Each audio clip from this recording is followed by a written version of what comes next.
Hello everyone, welcome back to my channel Way to English Literature. In this video we are going to study about novel. Sorry for background noise. So novel are very important ना सिर्फ bachelor students के लिए, for masters and also for competitive students also. So how this term come to us? ये term जो novel है वो हमें कैसे पता चलता है, कैसे ओरिजिन हुआ and why the long narrative word को हम नॉवेल बोलते हैं. फ्रॉम द इटालियन टर्म से कॉइन हुआ जिसका नाम है novella. It means a new story. Also from a Latin term, दोनों वर्ड से हुआ है. अगर आप इटालियन भी लिखते हो आंसर राइटिंग में या लैटिन भी लिखते हो तो दोनों करेक्ट है, बट याद रखना नोवेला दोनों से ओरिजिन हुआ है, लैटिन से भी इटालियन से भी. बट लैटिन का एक और वर्ड है, उसका नाम है Knowles. That mean a new, something new, a something productive story that have something new. Definition of जिसकी it is a long written story that deal especially with the human character. हाँ, ये बात है, जब नॉवल हम read करते हैं तो उसकी जो स्टोरी है, प्लॉट है, जो भी स्टोरी राइटर कन्वे करना चाहता है रीडर के सामने, वो किससे डील करता है. अगर उस स्टोरी में कोई भी कैरेक्टर नहीं होगा, चाहे वो जानवर हो, चाहे वो इंसान हो, चाहे वो कोई भी माध्यम हो, उसमें human character is always present. Human का प्रेजेंस होगा. और ह्यूमन कैरेक्टर रियल भी हो सकता है, अनरियल भी हो सकता है, या फिर कोई मन घड़ित भी हो सकता है, इमेजिनरी भी हो सकता है, यू कैन से यूटोपियन भी हो सकता है. And that experience through a sequence, एक सीक्वेंस से बताते हैं. जैसे कि थॉमस हार्डी की नॉवल है द मेयर ऑफ कैस्टरब्रिज, उसमें उसने क्या किया था, एक सीक्वेंस स्टार्ट होता है. हाउ दैट स्टार्टेड, स्टोरी कैसे स्टार्ट होती है, सीरीज ऑफ इवेंट्स के साथ. देखेंगे जो टर्म है नॉवल, एक्चुअली वर्ड ये इटालियन और लैटिन से लिया गया है, ये बात यहाँ तक हमने पढ़ी थी. बट स्कॉलर्स के अकॉर्डिंग ये जो वर्ड है नॉवल, ये फर्स्ट बार यूज़ किया गया था. स्कॉलर कौन है, एलन वॉट है. According to him Daniel Defoe was writer who coin this term by using novel through Robinson Crusoe. Robinson Crusoe first English novel थी, इस वजह से डैनियल डेफो को हम मानते हैं inventor of novel. Apart from this ने कहा है हेनरी फील्डिंग को फादर ऑफ इंग्लिश नॉवल. और जबकि इसके अलावा हमें ये बात भी ध्यान रखनी है, सर वॉटले स्कॉट भी फादर है इंग्लिश हिस्टोरियन नॉवेल्स के. Then a novel is a piece of long, ये डिफाइन तो आपको पता ही है, long piece of narrative work है जो एक लिटरेरी. अब देखो प्रोज क्या है, एक्चुअली हम ये बोलते हैं, मुझसे कई बार स्टूडेंट्स पूछते हैं, अब पीस अगर मैं ऐसे बोलूँगी, it is a piece of long narrative written in a literary prose. तो प्रोज क्या होता है. Now what is pros.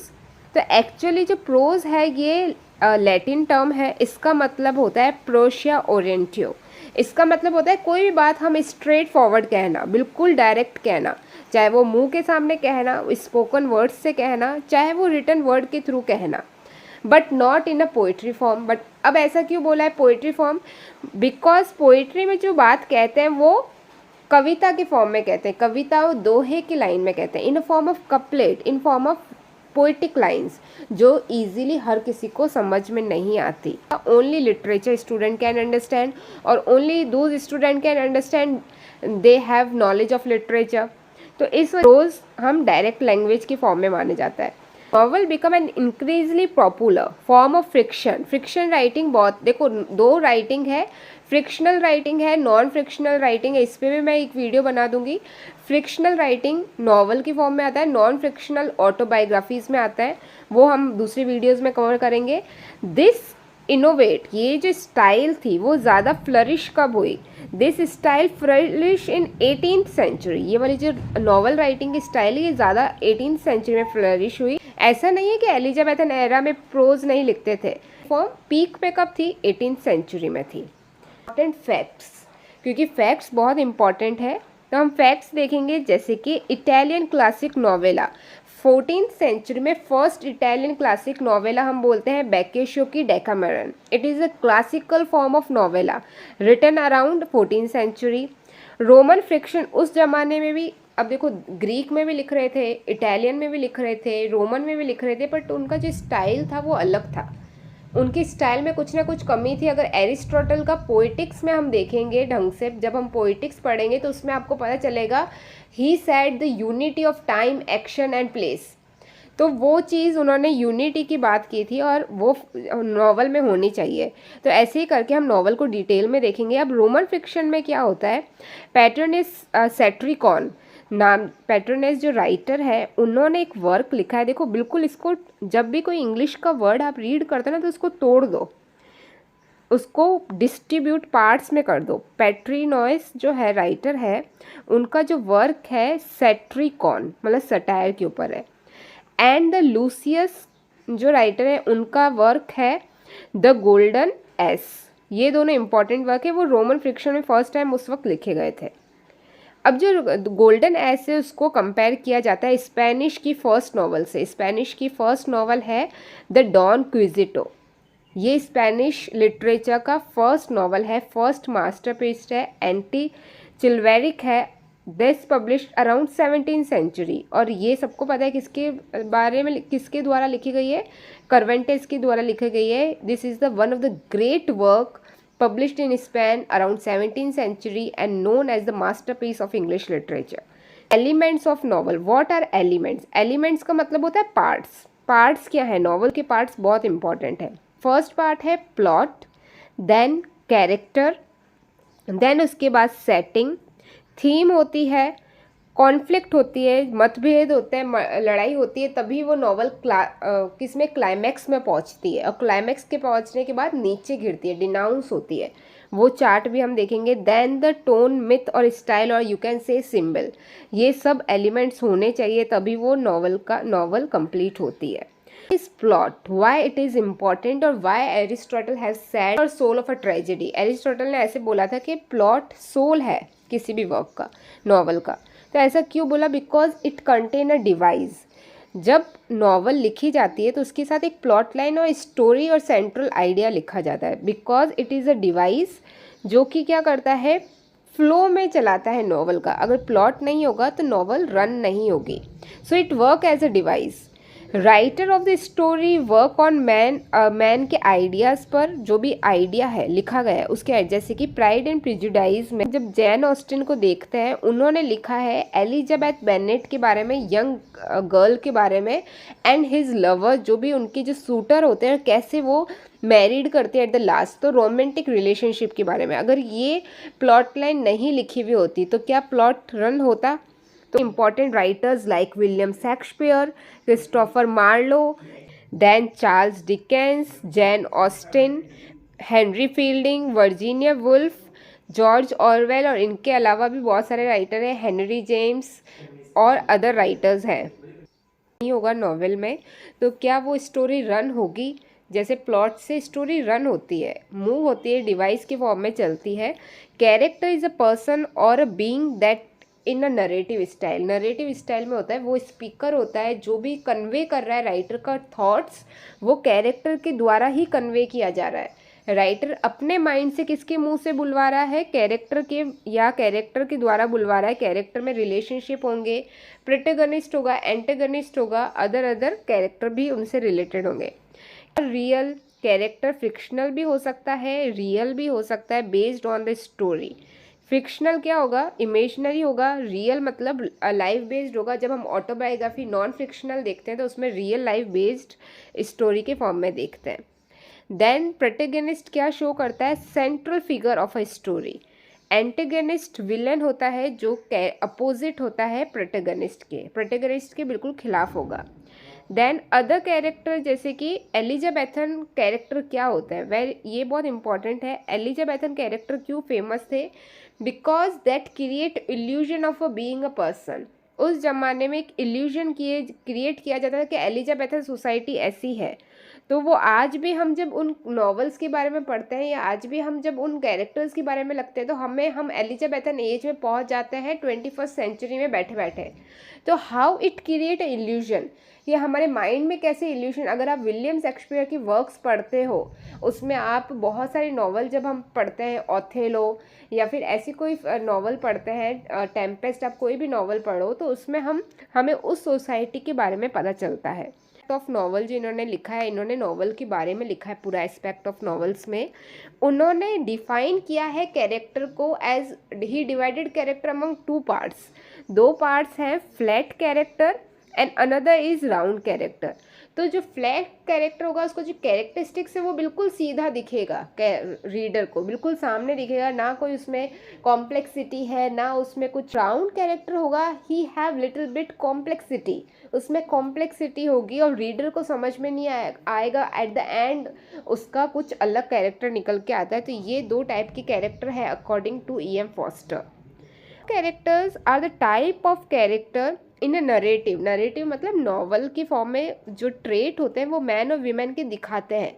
अब स्टॉक कैरेक्टर किसको दिखाएगा, एक एज को, सोशल क्लास सिस्टम को दिखाएगा, जैसे कि फेरी टेल में, या फिर कोई आर्ची टाइप। एक बेस्ट एग्जांपल इसका मैं देना चाहूँगी, एवरी मैन जो नॉवल है उसमें कैरेक्टर है, पिलग्रिम प्रोग्रेस नॉवल है, उसमें जो कैरेक्टर है वो क्या है, क्रिश्चियन कैरेक्टर है। सो वो रिलीजियस टोन को दिखा रहा है, पूरी एक रिलीजन को दिखा रहा है। और जो एक एवरी मैन है उसमें कैरेक्टर है डेड मैन या फिर ट्रुथ। ये सब जो कैरेक्टर है, नॉलेज, ये सब क्या दिखा रहा है, उस कम्युनिटी, पूरी कम्युनिटी को दिखा रहा है। तो वो कैरेक्टर आर्ची टाइप होते हैं, वो पूरी समाज को या फिर पूरे एक ग्रुप को दिखाता है। राइटर्स लाइक चार्ल्स डिकेंस और हेनरी जेम्स ये क्यों जाने जाते हैं, because of their character styles. इनकी जो कैरेक्टर है वो बहुत अलग होते थे, जैसे कि ग्रेट एक्सपेक्टेशन है, डिकेंस की नॉवल है हार्ड टाइम्स। इनके जो कैरेक्टर्स है इंडस्ट्रियलाइजेशन के एरिया को ये सब दिखाते हैं, और हेनरी जेम्स की मॉडर्नाइजेशन कैरेक्टर दिखाता है। तो राइटिंग ऑफ नॉवल, क्योंकि वैसे भी यूनिटी ऑफ टाइम का बहुत होना ज़रूरी है। अगर सेट नहीं होगा कहाँ पे होती है नॉवल, कहाँ पे टेक प्लेस है, कई बार हमने देखा है एक प्लेस का, चाहे वो इंग्लैंड हो गई, चाहे वो वेनाइस हो गई, इटली हो गई, चाहे वो कई आइलैंड के पास हो गई, ऐसी जगह पे सेटिंग ऑफ नॉवल दिखती है। चाहे वो एक रूम में हो गई, जॉन ऑब्सबर्न की तरह जो एंग्री यंग मैन है उसमें एक रूम में हो रहा है, पूरा नॉवल टेक प्लेस हो रहा है। तो इस तरीके से जो सेटिंग ऑफ नॉवल है वो सेट की जाती है by writer that determine the whole action of the story, क्यों स्टोरी वहाँ दिखाने के लिए। जैसे कि बहुत इम्पॉर्टेंट है विलियम शेक्सपियर का वर्क ओथेलो, जो कहाँ हुआ था, सेटिंग क्या थी उसकी, वेनाइस, इटली, और आइलैंड का नाम मुझे कमेंट डाउन करो, इस आइलैंड पे हो रहा था, सेटिंग क्या थी, वो आइलैंड का नाम आप कमेंट कीजिए। देन थॉमस हार्डी नॉवेल्स जो सेटिंग है वो क्या है, वेसेक्स। सबको पता है वेसेक्स के लिए जाना जाता है, जैसे कि Malgudi days, the mayor of Casterbridge, Tess, far from madding ground, ये सब, इन सब की सेटिंग कहाँ हुई थी, वेसेक्स नॉवेल्स कहलाती है ये। थीम क्या है, स्टोरी क्या कहना चाहती है, लव स्टोरी है, सैड स्टोरी है, ट्रेजिडी है, मर्डर है, मिस्ट्री है, हॉरर, गॉथिक, ये सब क्या है, थीम है। तो theme of story is conveying part, हमें मेन आइडिया बताती है नॉवल का। कई बार हम बोलते हैं तो थीम और जेनर है वो एक जैसा है, because it give the point view of story, हमें उसके साथ साथ हमें मेन आइडिया दिखाता है नॉवल का, what is main idea behind writing this novel. तो इस वजह से हम थीम को इम्पॉर्टेंट मानते हैं, because it reflect the central idea. Some example live love theme, moral theme, tragedy, murder, mystery, ये सब मैंने बता दिया है। Theme of pride and prejudice depict society in which women expected to behave in certain way. उस वक्त society कैसी थी कि औरतों को इसी तरीके से जीना चाहिए, उसी तरीके से रहना चाहिए। उस वक्त जो चॉइस जो होती थी वो वीमेन के पास इज़ ओनली मैरिज, उनके पास सेटल डाउन होने के लिए चॉइस होती थी सिर्फ शादी। तो ये जो चीज़ है वो किस में दिखाई गई है, प्राइड एंड प्रिजुडाइज में। कॉन्फ्लिक्ट मतलब क्या है, स्ट्रगल हो रहा है। जब नॉवल स्टार्ट होती है, जब आप ऐसे डायग्राम देखते हो तो डायग्राम ऐसे स्टार्ट होके ऐसे जाती है फिर ऐसे गिरता है। तो कॉन्फ्लिक्ट होने से क्या होता है कि ये जो पॉइंट है, this point is called as climax. यहाँ हिट होती है तभी क्लाइमैक्स आता है। जब कॉन्फ्लिक्ट चलते चलते राइज होती है, जब कॉन्फ्लिक्ट राइज हो रही है, यहाँ पे राइज होने के बाद जब वो बहुत ज़्यादा ऊपर पहुँच जाती है तो हम उसे बोलते हैं क्लाइमैक्स। और फिर ये एक्शन बाद में क्या होता है, फॉल होता है, ये सब नीचे गिरता है और इसके बाद में क्या होता है, रिजोल्यूशन आता है। तो यहाँ पे मैं ढंग से लिख नहीं पा रही हूँ, पर आप ये याद रखना, रिजोल्यूशन लास्ट स्टेप है, जो कि क्या है, लास्ट जो भी एंडिंग पॉइंट है वो दिखाता है। तो conflict and then struggle point पे आने के बाद उसमें स्टोरी में चेंज आता है आउटकम में।